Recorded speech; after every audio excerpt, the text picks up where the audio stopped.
Article 3 Rights of the Child. All children shall be entitled to the rights herein set forth without distinction as to legitimacy, sex, social status, religion, political antecedents, and other factors. Regardless of all the external and internal factors that influence a child, mixed race, their beliefs, all children, no exceptional, have rights. So what are these rights? First, every child is endowed with the dignity and worth of a human being from the moment of his conception, as generally accepted in medical parlance, and has, therefore, the right to be born well. 2. Every child has the right to a wholesome family life that will provide him with love, care, and understanding, guidance, and counseling, and moral and material security. The dependent or abandoned child shall be provided with the nearest substitute for a home. 3. Every child has the right to a well-rounded development of his personality to the end that he may become a happy, useful, and active member of society. The gifted child shall be given an opportunity and encouragement to develop his special talents. The emotionally disturbed or socially maladjusted child shall be treated with sympathy and understanding and shall be entitled to treatment and competent care. The physically or mentally handicapped child shall be given the treatment, education, and care required by his particular condition. 4. Every child has the right to a balanced diet, adequate clothing, sufficient shelter, proper medical attention, and all the basic physical requirements of a healthy and vigorous life. 5. Every child has the right to be brought up in an atmosphere of morality and rectitude for the enrichment and strengthening of his character. In general, every child the moment they are born has the right to live a comfortable life regardless of whatever condition a child has. When we say comfortable, the basic needs such as food, shelter, clothing, and education are provided. Parents are responsible for sustaining these matters in order for a child to develop well. If parents cannot afford to give, a child has the right to be provided by a substitute home. Therefore, every child has the very right to live normally and healthily. Okay, thank you, Miss Diza. So let's proceed to number 6. Every child has the right to an education commensurate with his abilities and to the development of his skills for the improvement of his capacity for service to himself and to his fellow men. This means that every child has the right to be educated. We all know that education is a basic and fundamental human right that everyone must claim. Yet, in times of conflict and disaster, it is often significantly disrupted, which can cause lack of lifelong learner opportunity among children and can also cause a lack of inclusive, equitable, quality, and safe education.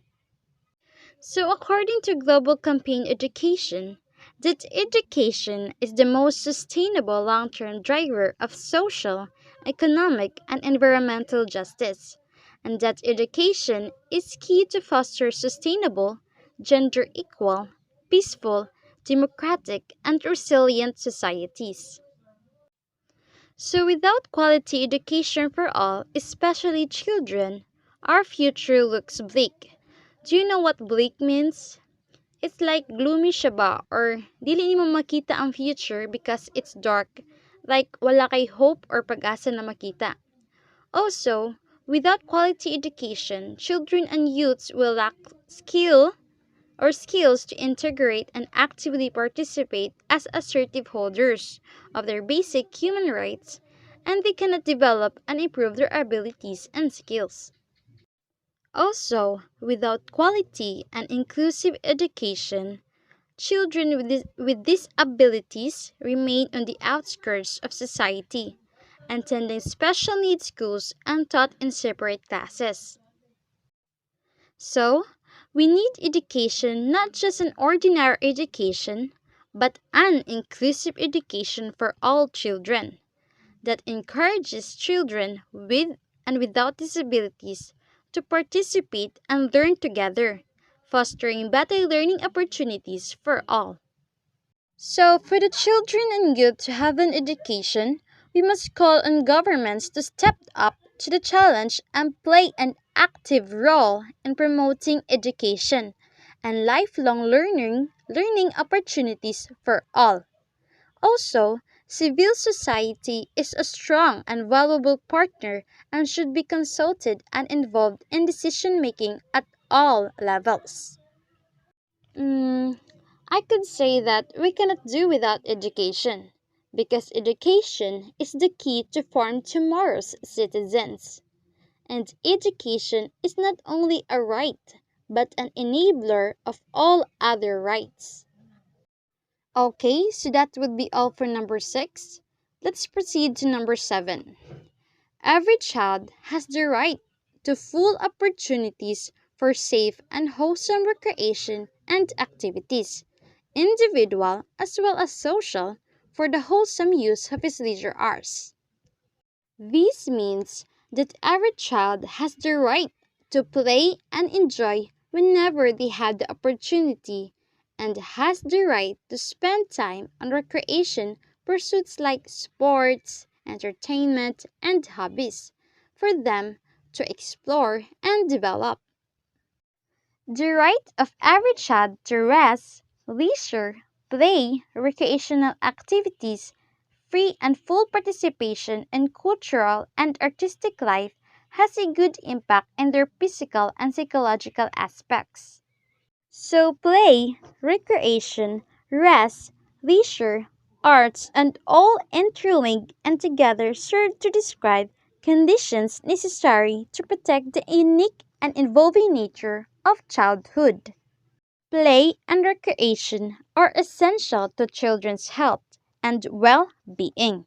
They promote the development of creativity, imagination, self confidence, self efficacy, and physical, social, cognitive, and emotional strength and skills. They contribute to all aspects of learning. They are also a form of participation in everyday life and are of intrinsic value to the child purely in terms of the enjoyment and pleasure they afford. In addition, children's participation in cultural activities also provides opportunities to learn from other cultural and artistic traditions, contributing towards mutual understanding and appreciation of diversity. Rest and leisure are vital to children's development.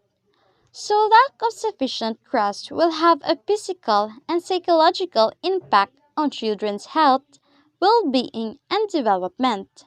Children also need leisure time to feel as actively or as inactively as they choose.